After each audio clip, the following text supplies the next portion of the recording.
नमस्कार दोस्तों, मैं विजय कार्तिकेय शर्मा आपका हार्दिक स्वागत करता हूं। जैसा आप देख पा रहे हैं, आज हम श्योपुर रेलवे स्टेशन पर मौजूद हैं और अपने इस वीडियो में इस स्टेशन के इतिहास, वर्तमान और भविष्य की पूरी जानकारी देने जा रहे हैं।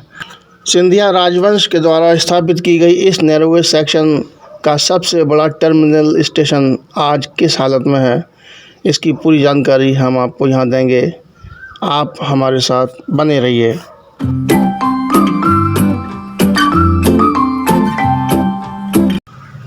स्टेशन की असली हालत का जायज़ा लेने के लिए आइए हम अंदर की ओर चलते हैं। मुख्य दरवाज़ा तो बंद है, लेकिन बगल से एक गली खुली हुई है जो सीधे हमें उस रेलवे प्लेटफॉर्म की तरफ ले जाती है जो कभी यात्रियों की चहल पहल और गाड़ियों की सीटियों की गूंज से भरा रहता था, पर आज वो अकेलेपन का शिकार होकर उदास माहौल के साथ अपना बचा हुआ जीवन व्यतीत कर रहा है।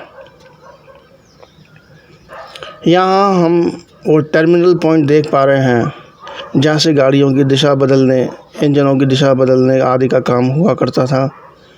3 रेलवे लाइनों वाला ये टर्मिनल स्टेशन, जिस पर एक प्लेटफॉर्म था।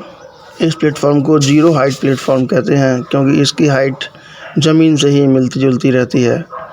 वर्किंग कंडीशन में होने के नाम पर यहाँ सिर्फ एक कैंटीन है जो रेलवे के द्वारा ठेके पर दी गई है और वो यहाँ संचालित है, लेकिन उसका मुख्य द्वार फ़िलहाल मुख्य सड़क की ओर है और रेलवे स्टेशन की तरफ कोई भी गतिविधि उसकी तरफ से नहीं दिखाई देती है। यहाँ एक माल गोदाम भी आप देख रहे हैं जो सामान को स्टोर रखने के लिए कभी बनाया गया होगा। आइए प्लेटफॉर्म पर अंदर की तरफ चलते हैं। सुबह का झुटपुटा अभी बाकी है और पौ फट रही है। नेम प्लेट पर एक नई बात देखने के लिए मिली जिसे देखकर मन काफ़ी प्रसन्न भी हुआ कि इसका नाम शिवपुर कलां है। बाद में अपभ्रंश होकर ये श्योपुर बन गया और श्योपुर शब्द ही प्रचलन में आ गया। स्टेशन की मुख्य बिल्डिंग, यहाँ पर टिकट विंडो और वेटिंग हॉल, सामान तोलने की ये मशीन, लगेज यात्रियों के द्वारा ले जाया जाता होगा उसके लिए, और ये एक शिलान्यास का स्मृति चिन्ह माधवराव सिंधिया जब यहाँ पर डीजल द्वारा चलने वाली ट्रेन को लेकर आए थे, वो ऐतिहासिक पल आज भी यहाँ यादों में समेटा गया। विशिष्ट अतिथि गृह जो यहाँ पर अभी बंद है।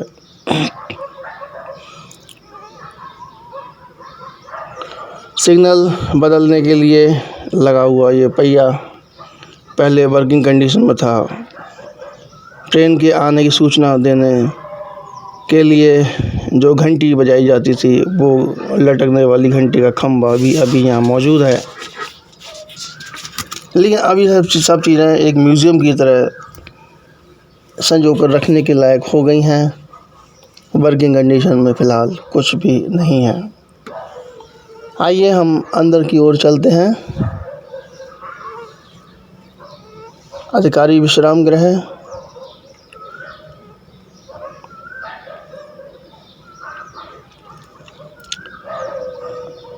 और यहाँ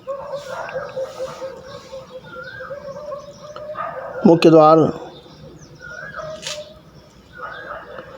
जहाँ से यात्री आते होंगे, और ये टिकट विंडो जो बताती है कि किराया कितना और टाइम टेबल क्या। जैसा आप जानते ही हैं, एक ट्रेन ग्वालियर से आती थी और एक ट्रेन सबलगढ़ से आती थी। यही दोनों ट्रेनें यहाँ से वापसी भी किया करती थी। किराया सूची आप अभी भी लगी हुई देख सकते हैं। जैसा मैंने आपसे पहले कहा कि जो भी सुविधाएं वहाँ फ़िलहाल तक संचालित थीं, वो सभी यथावत रूप से मौजूद हैं। रेलवे चाहे तो इसको एक लाइव म्यूज़ियम के रूप में बदल सकती है। कि पहले नैरो गेज का रेलवे स्टेशन ऐसे हुआ करता था और इस पर इस तरह की व्यवस्थाएं इस तरह से संचालित होती थी। पर ये सुझाव रेलवे अधिकारियों के कानों तक पहुंचेगा और वो इसको कितना मानेंगे, ये भविष्य की बात है। पर मैं एक सुझाव यहाँ पर देना चाहूँगा कि स्टेशन का जो भी उपयोग करें, ज़्यादातर संभावना तो यही है कि यहाँ पर शॉपिंग मॉल बनाया जाए और भिंड की तरह से बेकार न छोड़ा जाए। लेकिन कुछ भी उपयोग करें, लेकिन यहाँ पर एक आरक्षण केंद्र ज़रूर खोल के रखें, क्योंकि शहर के बीच में होने की वजह से आरक्षण केंद्र के रूप में जनता इसका काफ़ी अच्छा उपयोग करती रहेगी। विश्राम गृह आप देख रहे हैं, उसी कंडीशन में बस गेट खुल जाएं और यात्रियों का आना शुरू हो जाए। जैसे कि तैसे सारी व्यवस्थाएं यहाँ मौजूद हैं।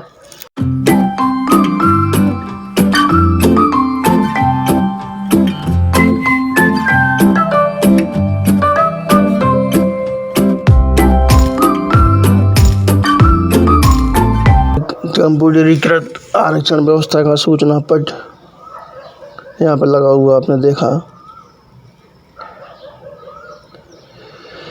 आइए अब प्लेटफॉर्म की तरफ चलते हैं, देखते हैं प्लेटफॉर्म की वर्तमान हालत क्या है। जैसा आप देख पा रहे हैं, ग्राउंड प्लेटफॉर्म है और यहाँ पर 3 रेलवे लाइन हमको दिखाई दे रही हैं। टर्मिनल स्टेशन होने की वजह से कुछ सुविधाएं यहाँ पर आपको एक्स्ट्रा दिखाई पड़ सकती हैं। ख़ास तौर पर इंजन की दिशा बदलने के लिए ट्रायंगुलर आकार में बिछाई गई पटरियाँ, इस तरह की व्यवस्था ग्वालियर में भी मौजूद है। इस बारे में डिटेल वीडियो मैं जल्दी ही आपके लिए प्रस्तुत करूंगा, आप उसे देखना ना भूलिएगा। मुख्य अभियंता का सेक्शन ऑफिस अभी भी यहाँ मौजूद। ये हम सबलगढ़ एंड की तरफ चल रहे हैं। ट्रेन सबलगढ़ से ही आती थी और आप मानसून रैक खड़ा हुआ देख सकते हैं। जैसा आप जानते हैं, ये मानसून रैक ये आमतौर पे एक मालगाड़ी के 3-4 डिब्बों को लेकर बनाया जाता था और बरसात से पहले और बरसात के समय ट्रैक की मेंटेनेंस के लिए गिट्टियाँ आदि लेकर चलता था और स्टाफ के मूवमेंट के काम आता था। जहाँ तक मुझे याद आता है, पहले इस स्टेशन से मालगाड़ियों का भी संचालन होता था। तो कुछ मालगाड़ियाँ चलती थीं और कुछ सवारी गाड़ियाँ चलती थीं, लेकिन धीरे धीरे मालगाड़ियों का संचालन बंद कर दिया गया और सवारी गाड़ियाँ ही संचालित होती रहीं। अब तो सवारी गाड़ियों का संचालन भी पूरी तरह से बंद है। ट्रैक उखाड़ने का प्रोसेस चल रहा है और ब्रॉड गेज पर ट्रेन चलाने की पूरी तैयारी है।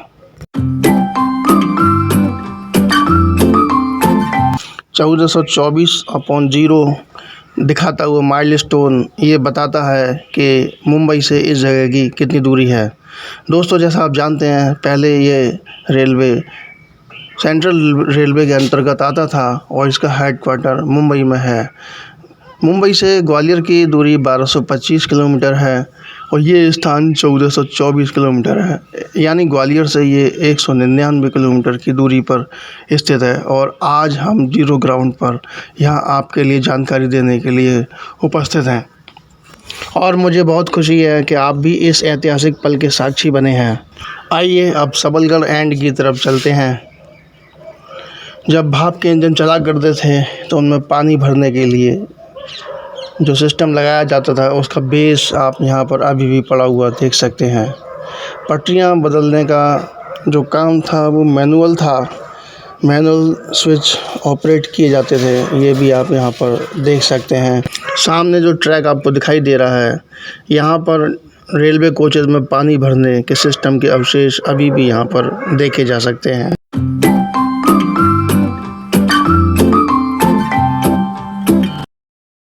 दोस्तों, अब हम सबलगढ़ एंड से आगे होम सिग्नल तक बढ़ रहे हैं। हमारी कोशिश है कि होम सिग्नल तक का वास्तविक नज़ारा आपको दिखाया जा सके।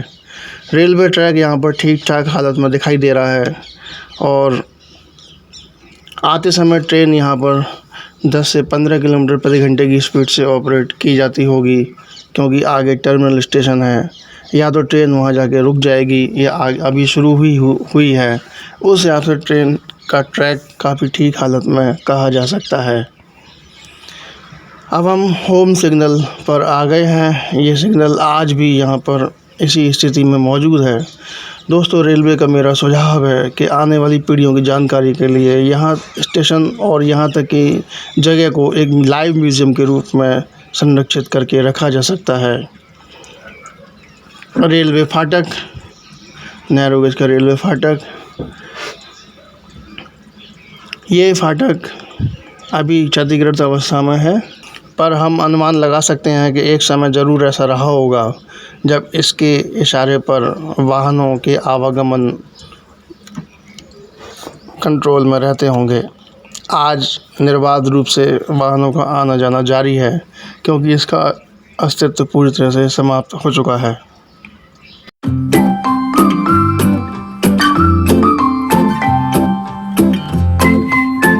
दोस्तों, अब हम आपको स्टेशन के टर्मिनल एंड की सैर कराते हैं। ये जो माल गोदाम आप देख पा रहे हैं, अब ज़्यादा स्पष्ट रूप से देखा जा सकता है क्योंकि सूरज अब निकल आया है और रोशनी काफ़ी अच्छी मात्रा में उपलब्ध हो गई है। यहाँ पर ट्रैक को आप डाइवर्ट होते हुए देख सकते हैं। 3 डाइवर्जन यहाँ पर दिए गए हैं जहाँ पर रेलवे इंजन अपनी दिशा को भी बदला करते थे और अपनी पटरी को पोजीशन को भी सेट किया करते थे। लीवर्स वो जो पटरियों को चेंज करने में सहायता करते हैं वो मैनुअली ऑपरेट होते थे। यहाँ पर स्पष्ट रूप से दिखाई पड़ रहा है और आगे पटरियाँ आगे जाकर झाड़ियों में खो जाती हैं। सारा इलाका पक्की बाउंड्री से कवर्ड है और आसपास घना बाज़ार है।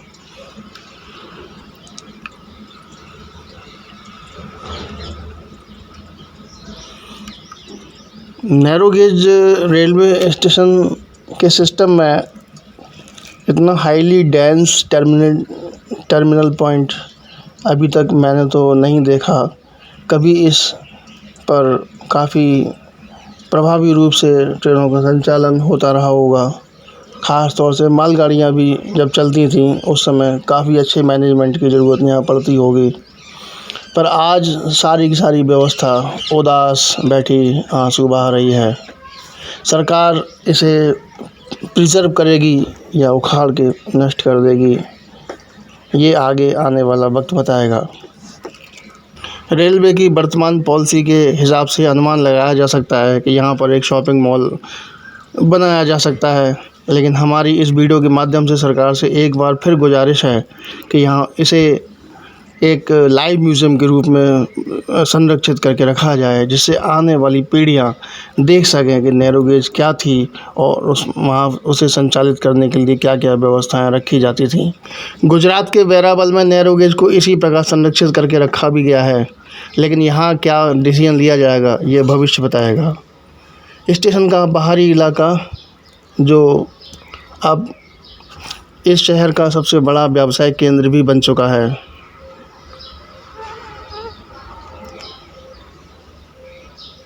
यहाँ भी एक नज़ारा हम देखते हैं कि वर्तमान स्थिति क्या है।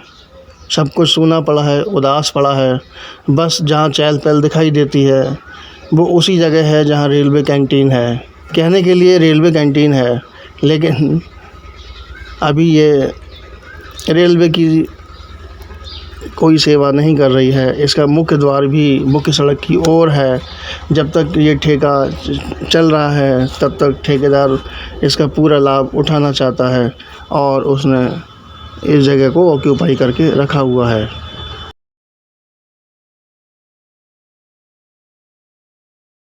तो दोस्तों, ये थी श्योपुर रेलवे स्टेशन की वर्तमान कहानी। इस स्टेशन को म्यूज़ियम के रूप में संरक्षित किए जाने के बारे में आप क्या सोचते हैं? अपने विचार हमें ज़रूर बताइएगा। इसी तरह के और वीडियो लेकर हम आपकी सेवा में जल्दी ही फिर से उपस्थित होंगे, इस उम्मीद के साथ कि हम जल्दी ही फिर मिलेंगे।